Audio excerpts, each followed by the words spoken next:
Chapter 4, Fire Hornets. Part 3 of 4. Loki was at the sysadmin terminal in a second. The man had left himself logged in, so it was trivial for her to work with. The first thing she did was to cancel the running program that was repeating the warning about singing ponies. Even the written language is in Equish. If I didn't know any better, I'd say ponies were running the show here. Conrad stayed by the door to ambush anyone that came inside. It was within earshot of Loki's station, so he was able to respond. Doesn't really surprise me. These people probably hail from all over the world, and we can learn Equish within a few days.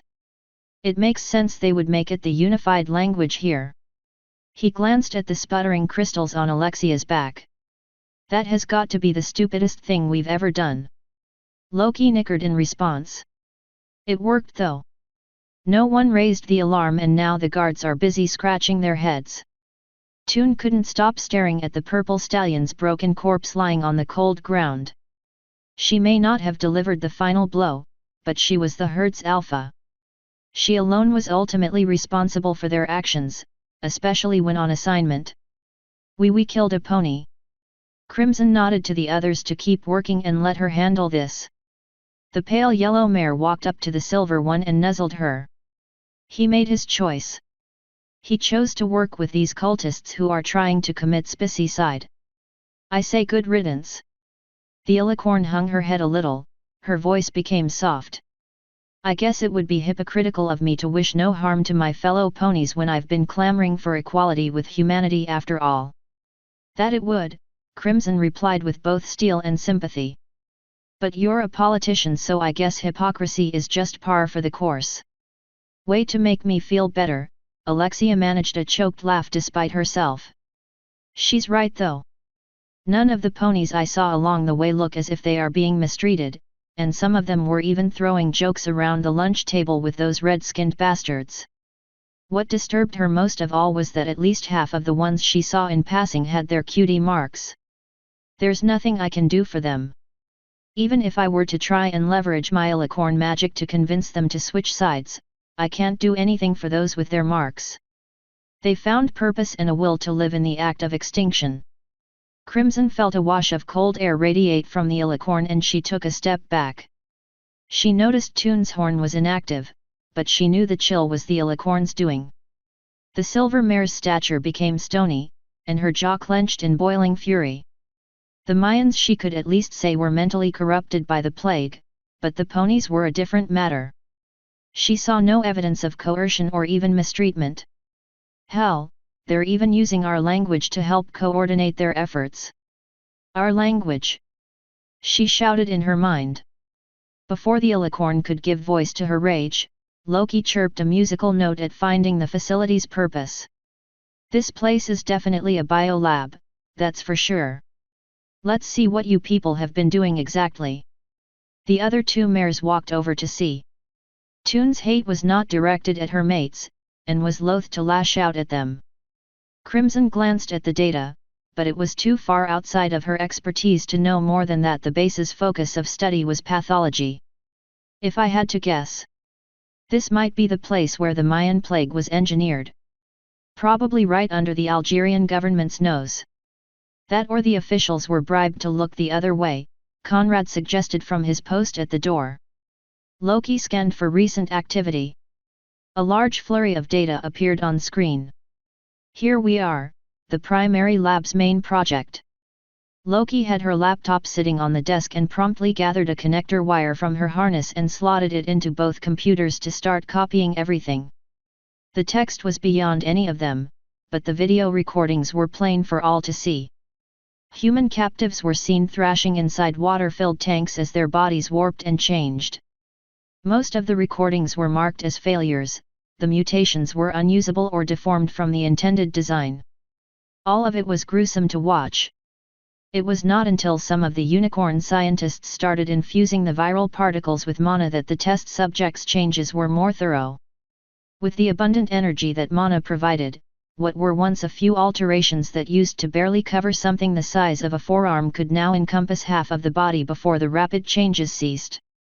From a series of pictures, it was obvious the rest of the changes came later, after the victim ate an abundance of food. Toon's wings trembled with her rage.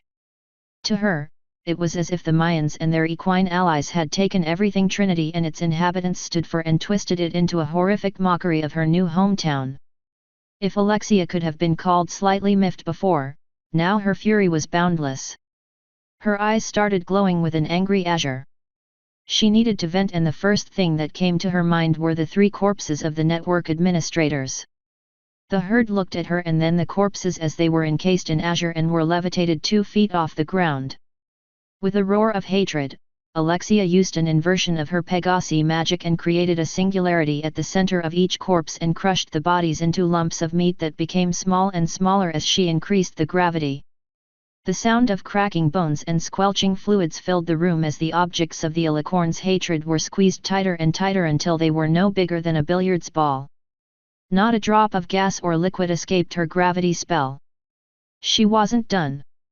No, her anger over such perversion perpetrated by her own kind fueled her magic further, and with one last scream of wrath she squashed them further into the size of grapes before the internal pressure of that much mass was finally strong enough to counter her power and she let go.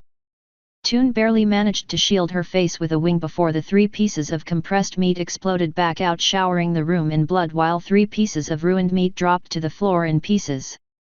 There was nothing left to identify who they had been. With a fury-choked exhale, she faced her reddened mates. "We are going to raise this entire facility. Everyone dies." An alert on the screen managed to claw Loki's eyes away from the carnage. "You might want to leave that to the troops. It looks like they finished their main project early and are shipping the incomplete viruses out of here." Toon scoffed as her eyes returned to normal, but the malice was still there. "And?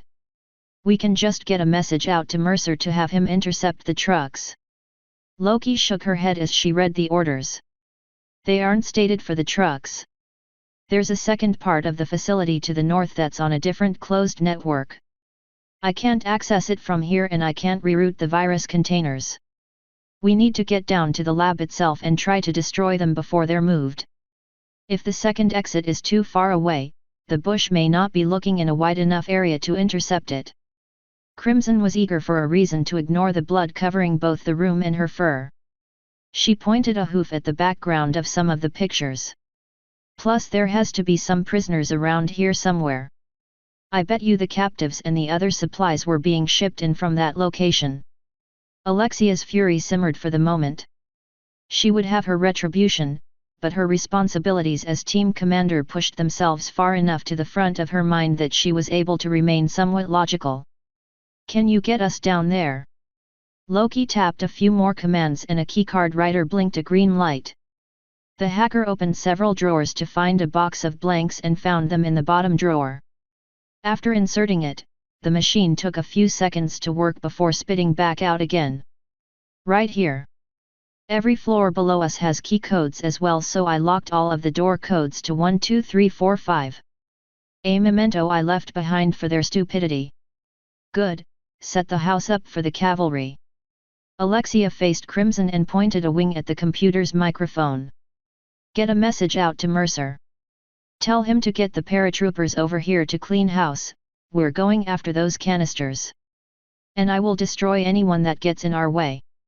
Loki gave the seat to Crimson after activating the lab's radio and moved over to her laptop to set the place up for the assault. Thompson's gifted viruses and worms, along with other penetration software, came with a multitude of moddable malware. The methods of infiltration were already in place. All she needed was to transcribe whatever pre-written code she had into the worms and do minor alterations to make them function within the Mayan network. It took 15 minutes to modify 3 worms to do what she needed, and after Crimson finished talking with Mercer, the hacker made sure to lock down all security functionality within the network so nothing could stop her save a complete system shutdown. The alicorn levitated some water out of her camelbox straw and washed the blood off herself and the others. She was still furious, but that anger was never directed at the herd. During this time, Conrad was becoming increasingly nervous. He remembered being part of a few heists in his time and didn't want to stay there much longer. "The more we linger, the more likely we'll get caught." Loki finished the last few commands and some of her mirth returned as she held her hoof magic back a bit so she could physically tap the enter button one last time. There, it's done. We have 10 seconds before this place descends into anarchy. Every door is rigged to slam shut and remain sealed until the paratroopers come in guns blazing. A stray arc of mana roiled from the base to the tip of Alexia's horn. Good, she said with impatient anger. We take care of those canisters and then we rip this vile place to pieces. Asterisk. Mercer stood on the bridge of the USS George H.W. Bush looking out over the flight deck. With Crimson's transmission coming through loud and clear, the paratroopers were already loading to the waiting Chinook towards the rear of the ship. Loud whining engines heralded the launching of the first of 3 fighters that would provide air superiority and be equipped to take on armored trucks if need be. Both the case officer and the carrier's captain took the warning of a bioweapon seriously. As a result, the third fighter that was to be launched was equipped with 4 Mark 77 incendiary bombs to burn the virus canisters should they escape the labs. The case officer did not know the royal herd personally, reputation only, but he could sense the tremble in Anderson's words. She was scared. But I don't think it was for her life or that of her mates. I think she was scared by one of them. To what cause or end, I wish I knew. Asterisk. After Loki informed the Silver and Azure Alicorn of the direction to the next set of elevators, she wrenched the door off its hinges with her magic and the air around her took on an azure radiance as the Alicorn activated her kinetic bleed field. We make our way to the elevator, secure the canisters, and kill everything in our way. The others moved to be inside the curtain of blue air in a 5-meter radius around the Silver Mare. All 3 of them knew what she really meant, to kill everything in her way. 4 Mayans and 2 ponies were startled by a door being torn from its mounting and thrown at full force into the opposite wall. Alexia walked out of the server room in the guise of a very irate white unicorn surrounded by an azure aura. Before the Mayans could even ask what happened, Alexia gathered a point of mana a few inches away from the tip of her horn and converted it into electrical power. Then she expended more mana to move over to each target and convert into dense collections of protons. The churning mass of electrons above her horn were all too eager to blast forth and fried everyone around her. There was no distinction for species in her mind. The Mayans she almost pitied because they were no longer the people they once were, but the ponies still had their minds if not their bodies. She was not going to let a single one escape her sight and further taint the bridge she had been fighting to build between the 2 species. Alexia looked down the hallway opposite of her destination and saw 5 more people who were stunned into motionlessness. She grabbed each one in her kinesis and flung them closer to her so she could rip the thermal energy out of 2 of them until she left the 2 female Mayans as little more than blocks of ice and compressed the superheated air into balls and flung them at the heads of the other 2 Mayans, boiling their brains within their skulls. The flailing Pegasus mare screamed fearfully in her native tongue. The Alicorn couldn't make out the words, but their meaning was clear enough. Toon growled back at her in Equish. What about the pleas of mercy from your test subjects? Or the billions your work will kill? Alexia crafted 10 shards of razor-thin needles of condensed mana. The mare stared at both the mana spikes and the perceived unicorn with terror so profound she wet herself. Conrad raced over and places a restraining hoof on his alpha's withers. Don't kill her like this. He wanted to say her name, but knew that would be a bad idea from where they were. There's killing a combatant, and then there's killing a helpless person. We should take her prisoner. Toon bit back a snarl as she addressed him in English. We don't have time for prisoners. Then put her under a sleep spell and let the cavalry take care of her. They might find out if there are other facilities just like this if we leave someone behind for them to capture. He knew the computer system or even Loki's data could do just that, but he needed her to step away from the proverbial cliff. Toon looked back at the mare still pinned in her mental grasp with the azure needles ready to plunge forth at their master's call. The red Pegasus, like the pony in the server room, represented more than just an unconscionable scientist. The sobbing red mare stood against everything the Alicorn poured her heart and soul into forging ponies and humans into a unified society. By now, the alarms were sounding and red warning lights lit the corridor. Conrad knew Alexia could handle any firearms leveled against them, but he needed her to still be herself. Crimson tugged on the silver equine's right wing. We don't know her story. Maybe she was traumatized or raped after becoming a pony. She may have had her family killed in front of her eyes and she was left for dead by humans and joined the cult in revenge for all we know. Leave her to the paratroopers. Toon's expression barely changed, but her mate's words did much to stay her hand. She turned back to her prisoner who was stunned that she was still alive. To be so naive and let the actions of a few color an entire species. Fool, she added disgustedly. Alexia disbanded the needles and weaved a sleep spell strong enough to last a full day. Toon may have been persuaded to spare her captive, but a vindictive streak still needed to be satisfied. Alexia unceremoniously dropped the red mare in the puddle of her own spreading urine. If this one lives through the day, I will see to her myself. Toon made sure to remember the red-furred and black-maned Pegasus for later. She barely noticed the blank flank as she turned to abandon the red mare. Strengthening her kinetic bleed field, the alicorn ran after Loki who was galloping towards the other set of elevators. Loki raced past the various people without caring what they did. With it being a research lab that had successfully hidden for months, only an extreme few Mayans were augmented for combat. And no one in the herd's path between the server room and the second elevator were in any shape to stop them as the three agents incapacitated them with either spell or hoof as they chased after their green member. The alicorn was rougher with her magic than normal, not caring if anyone died from being thrown against the walls or a sleep spell that brought many dangerously close to a coma. Loki reached the elevator, tapped in the code, and swiped the keycard to open the doors. She got inside and waved a hoof to her galloping mates. Hurry, you don't have much time before the lockdown starts. Loki's computer worms acted right on schedule, and that was too early thanks to Alexia's moral intervention. Loki was forced back into the elevator as the heavy doors moved to seal the elevator shaft and no amount of jamming the open doors button would reverse it. Crimson ran alongside Toon with a worried tone.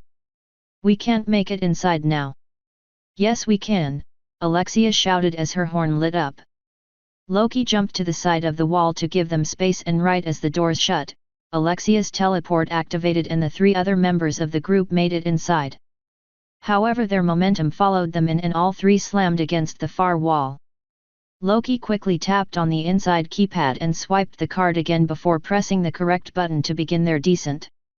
As her mates recollected themselves, Loki stood on her hind legs and leaned against the wall near the buttons.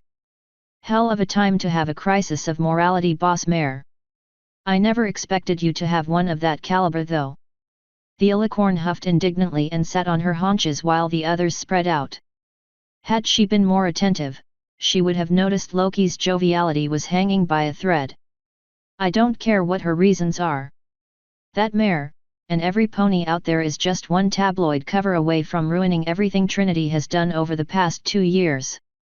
You don't see any humans working with the Mayans, do you? Are you kidding? Crimson genuinely asked. The tabloids always spread that kind of stuff. Even some of the news stations say regular people and Mayans work to take over the world. Mana coursed through Alexia's left foreleg as she slammed it against the wall, cracking it, but not enough to do more than superficial damage. But this place is solid proof. The Mayans are being manipulated by the plague, we know that. At least us in the CIA anyway. But the ponies are not. This isn't like any other war in history. We're not talking about simply beating a rival nation or even an opposing ideology. They willingly want to erase humanity with this enhanced virus. She lowered her leg from the damaged wall. You all have seen the psychological reports on captured Mayans. We all know what their end-all goals are. I get human mercenaries. They either only care about money, don't know who they're working for, or kill for fun. Conrad shook his head sadly. Do you really think it's limited to that? Let me tell you something, Alex. There are people out there who would make the orchestrator of the DC siege look like a saint. Not every pony will be like the ones in Trinity. You said yourself that Discord's magic only targeted those who were mentally and physically capable of leaving whatever society they happened to be in at the time. And I don't think I need to tell you all again the sort of life I led before sprouting fur. Loki's cheer faded entirely and her head dipped a bit. In the face of Conrad's readmission of his past, she felt obligated to do the same. Looking back on it, I wasn't such a hot person to be around either. Please remember, Alex, that not all transforms started off as good people like you and Crimmy here. She paused while nervously rubbing her hooves together. And I probably would have stayed that way if not for you guys, she added at length. Becoming a pony wasn't the best thing that's ever happened to me. She looked to her mates with tears soaking her face's fur. Crimson listened in silence with a sympathetic look while Conrad was still agitated towards Alexia. The silver mare's fury deflated at what she suspected Loki would say next. It was meeting you guys. Falling in love with all of you. Her gaze passed over all of them before settling on Toon. I mean, I'm supposed to be the lunatic of the group, right? Loki's unintentional choice of words hit Alexia like a gunshot to her heart. She had no time to apologize or recover because the elevator arrived at their destination and the doors opened up to warning klaxons and a lone figure standing between them and the main laboratory.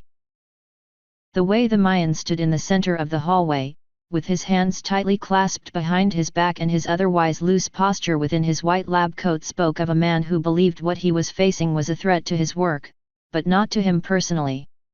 As with all the Mayans seen in the facility thus far, his skin was the color of dried blood. What set him apart was a series of small bony protrusions across his scalp that had completely replaced his hair. The mood in the elevator shifted in an instant. Gone was the apologetic Alicorn, and she stood up and walked towards the scientist in a slow, careful manner. Her bleed field was at the ready, but she didn't want to tip her hand too early. Loki splashed some water on her face to mask the tears and was able to recollect herself while the silver Alicorn kept the Mayan's attention focused on her alone. The rest of the herd filed out behind Toon and took up flanking positions, but none of them walked past their alpha. End of Part 3.